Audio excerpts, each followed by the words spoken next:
Vous avez plusieurs informations sur le flanc d'un pneu. Elles vous seront plus ou moins utiles. La taille exacte y est inscrite. Elle vous sera nécessaire lors du changement du pneumatique. L'étiquette placée sur le pneu au moment de l'achat vous donne diverses informations.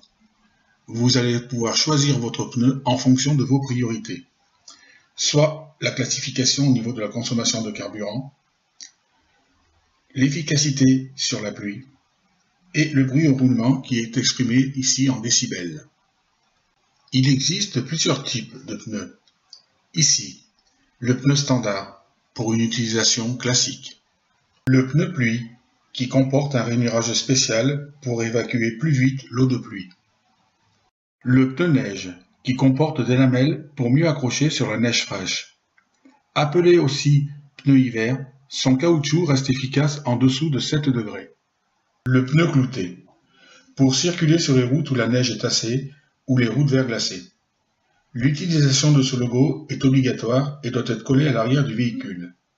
La vitesse avec ce type de pneu est limitée à 90 km/h et son utilisation est autorisée du samedi précédant le 11 novembre jusqu'au dernier dimanche du mois de mars de l'année suivante. Les chaînes à neige. Obligatoire au moins sur les deux roues motrices dès que vous rencontrez ce panneau. Il y a également des pneus spécifiques. Le pneu compétition qui équipe les Formule 1. Le pneu tout-terrain ayant des gros crampons qui équipe les 4x4. Le pneu sport qui équipe les véhicules de grand tourisme type Porsche ou Ferrari.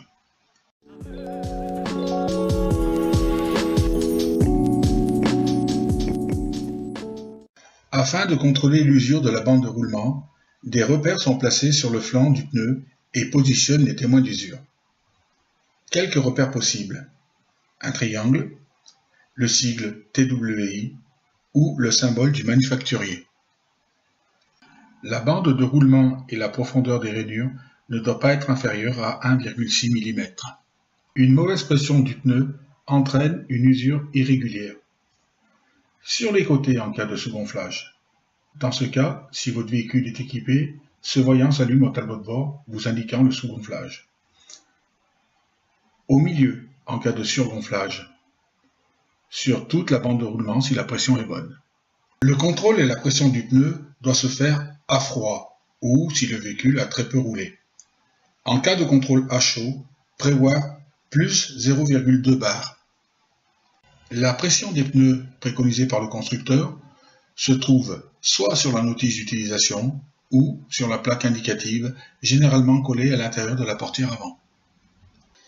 Même sans incident, il faut contrôler la pression des pneus au moins une fois par mois. Un contrôle visuel des flancs doit être effectué régulièrement pour détecter soit une déchirure ou une ou plusieurs hernies. Dans ces deux cas, le pneu doit être changé car il y a un risque important d'éclatement avec toutes les conséquences que cela peut entraîner. Sortir de route, perte de contrôle du véhicule, etc., etc. Il faut également faire contrôler le parallélisme par un spécialiste ou un garagiste dès lors que vous changez vos pneus.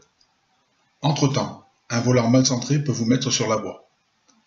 Dans ce cas, l'usure du pneu est alors très rapide et irrégulière.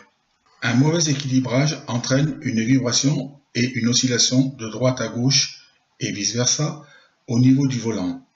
Il faut faire contrôler par un spécialiste ou un garagiste la présence des plans d'équilibrage.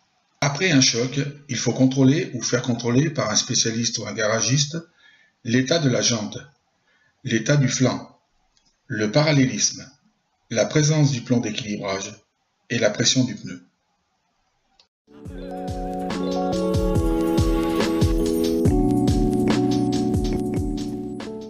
Un bon contrôle de l'état et de la pression des pneus vous assure une bonne tenue de route et évite les risques d'aquaplaning, les risques d'échauffement entraînant l'éclatement et une surconsommation de carburant.